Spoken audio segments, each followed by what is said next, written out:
We looked at several polished concrete contractors before deciding who to go with. One of the things we noticed very evidently from speaking to Lazenby is that they were very comfortable working in high-end residential situations.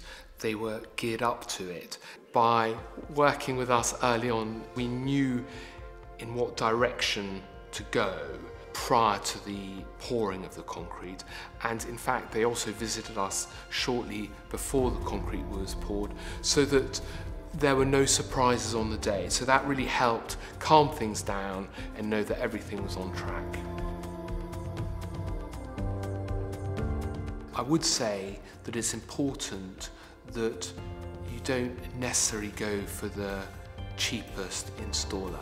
You'll definitely end up paying more in the long run. The value of having someone who knows what they're doing is immeasurable.